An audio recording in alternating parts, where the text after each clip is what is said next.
Le Paris Saint-Germain va-t-il entrer dans la légende, conserver sa couronne européenne face à Arsenal?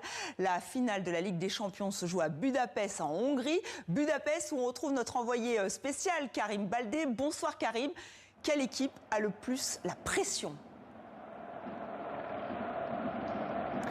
Bonsoir Estelle, bonsoir à tous. Et bien clairement, c'est Arsenal qui a la pression. Les Gunners en quête d'un tout premier trophée sur la scène continentale, 20 ans après leur dernière finale de Ligue des Champions, c'était face au FC Barcelone. Et cette pression, on la ressent aussi dans les équipes alignées au coup d'envoi du côté d'Arsenal, avec des choix forts qui ont été faits par Mikel Arteta, l'entraîneur de cette équipe. Des joueurs majeurs comme Victor Gyökeres qui ont été laissés sur le banc. Alors qu'à l'inverse, du côté du Paris Saint-Germain, le technicien Luis Enrique a décidé de reconduire les mêmes 10 joueurs de champ que lors de la finale 2025 victorieuse face à l'Inter Milan. Donc on sent beaucoup plus de certitude du côté parisien et ça se sent aussi du côté des supporters. Alors bien sûr que dans le football, on ne sait jamais ce qui peut se produire, mais quand même aux yeux des supporters parisiens qu'on a rencontrés tout au long de la journée, ils sont 17 000 officiellement dans le parcage de la Puskás Arena qui se trouve derrière moi. Et bien ils sont quand même beaucoup plus confiants que la saison dernière, parce que maintenant qu'ils ont enfin remporté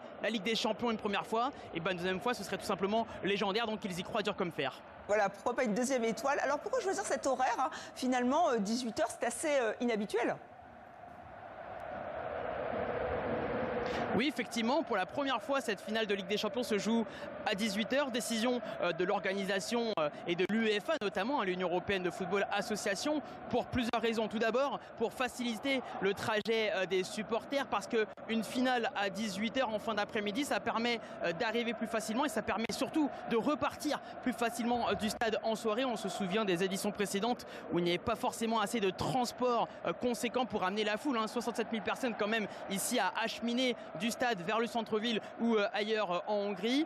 Et c'est aussi fait pour des raisons économiques. Déjà au niveau des droits télé, vous savez que c'est un peu le nerf de la guerre. Et bien forcément, avec une finale à 18h heure européenne, ça veut dire que c'est moins tard pour le marché asiatique notamment, tout en gardant les téléspectateurs dans les Amériques où c'est en fin de matinée ou à la mi-journée. Et enfin, la dernière raison économique, c'est pour les commerces et pour les débits de boissons notamment, parce que toutes ces personnes qui viennent ici à Budapest vont pouvoir consommer avant, mais aussi après le match, jusque tard dans la soirée, et finalement, quel que soit le vainqueur du match qui nous occupe ce soir à la Puskás Arena. Karim Baldé en direct de Budapest. Allez, on vous laisse filer pour cette finale légendaire.